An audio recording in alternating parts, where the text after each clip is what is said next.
Hi, Delia and Elisa Robin back with video 3 on Dancing with the Dark. And we're going to start the video with, I'm going to do some, read some excerpts from Elisa's reading from her dog, Ember.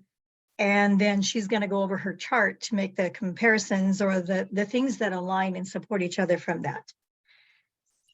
And her dog said, I am not afraid of the dark. To me, the dark and the light are the same. But how you judge the dark and light causes separation and judgment.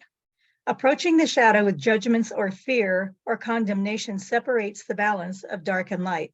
Your shadow, and she tells Elisa, your shadow is dark. And also injection here, Elisa is Jewish, and in Jewish tradition, they do dance a lot with the dark and the light. There's no devil really in Jewish tradition. So this is apparently her dog is Jewish.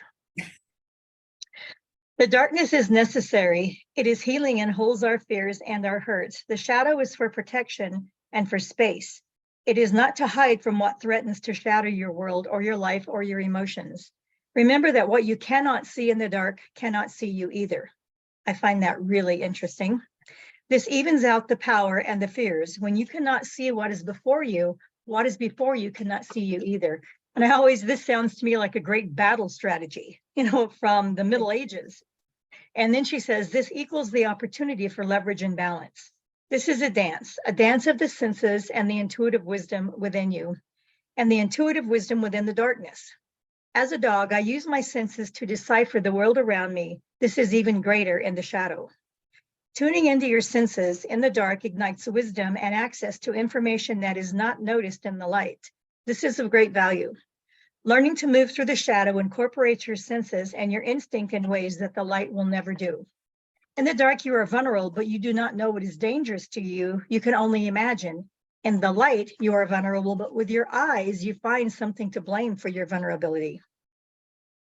Being vulnerable in the shadow is a tremendous opportunity to experience situations and information that your eyes would never let you experience in the light. Choosing to experience what is in the shadow takes courage, but it is also a method of transformation and rebirth that is not possible when decisions and change is based on what you can see. When your eyes make decisions based on what they can see and interpret, change and experience is limited to what is already known. Then, when you embrace the invitation of darkness, you will experience what you have not known. This is how transformation is made. This is how your world is expanded.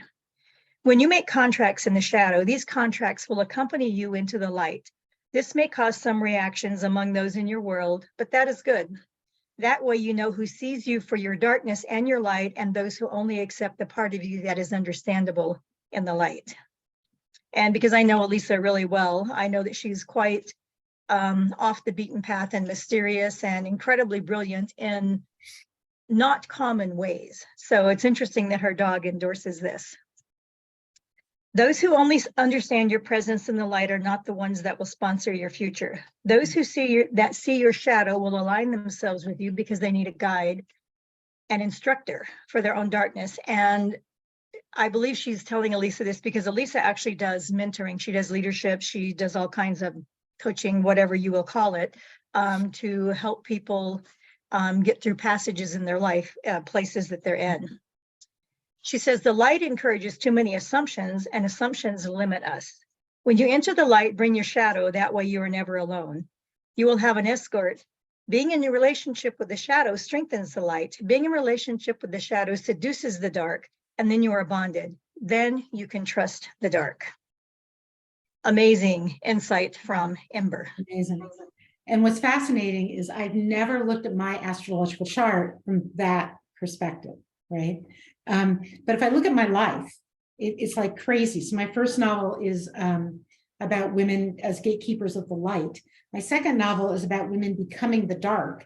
The third novel that I'm working on right now is the dance of those two groups together, basically. Yeah, and we didn't do the reading or this type of service based on any of that. I know about her book. She's an amazing writer. I recommend you get her books. I'll put the link in. But it's interesting that the flow of her life is now leading her along the same path, and with her dog Ember. With my dog. So in my chart, so again, often we look at where might we see the shadow. We could look at Scorpio, we can look at Pluto. I have a Scorpio rising, which means Pluto rules my chart. because Pluto and so the energy of Pluto is what sort of dominates the chart. Well, not only does it rule the chart, but it's at the midheaven in my chart. Oh, and it's at a right angle to my rising. So major connections there. It's connected to my south node. This gets complicated, but your south node is sort of the trauma or the unresolved issues that you bring with you that are also your strength, but you have to resolve them. You can't keep using them. So my south node is in my 8th house, which is ruled by Scorpio, which is like danger and darkness. And the south node in Cancer is ruled by, like, where's my moon? Oh, it's in Aquarius, opposite Pluto. So there's all these ties in my chart. I realize that sounded astrologically complicated. There's all these ties in my chart that take me back to Pluto, take me back to coming from the dark, finding strength in the dark, having to hide in the dark, finding wisdom in the dark, finding solace, finding safety in the dark. And I've never looked at my chart that way. And so the reading from Ember is amazing, right? I even, my language, this, I don't talk about manifesting. Right. Like I talk about seducing them. Right. Just that kind of an energy. So it's fascinating to me that it took you talking to Ember for me to look at my chart this way and put all these pieces together. And the information is amazing. And when you bring them together, there's even this greater combination of information and insight. Right. Yeah. It's incredible. Yeah. You helped me pick Ember out as the dog. Yeah. And the information you've gotten from her has just been put us, in fact, I wanted to tell you the other day, we were walking and somebody said to me, who's walking who? Because she's, 114 pounds of dog, right? Who's walking who? And I said, we're doing it together. And I went, yeah, this is a partnership. This is, we have a partnership here in everything we do. Right. And she has influence. She's caused you. She's to you like Chant is to me. Chant has been resistant, and that's all I used to call her was, why are you so resistant, until I understood she's an outlier, and I'm supposed to follow these dots.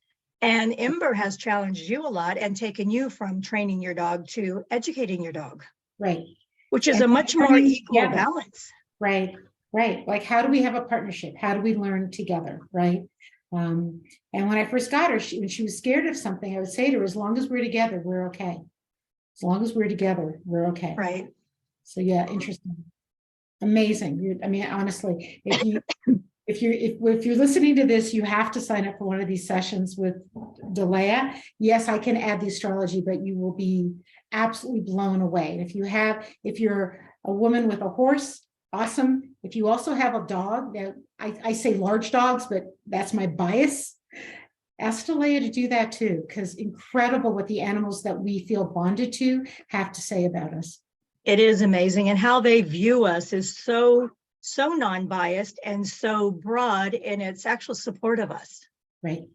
Yeah, and its honesty of us, but it's always in a kind way. I find that very few readings they get on their owner's case. One woman did tell me she felt it was a spiritual ass kicking, but in general, most people are just, they take a step back and incorporate what their animals say. So This was video 3 on Dancing with the Dark, this new reading that I'm putting out there. So if you'd like more information, click on the link below.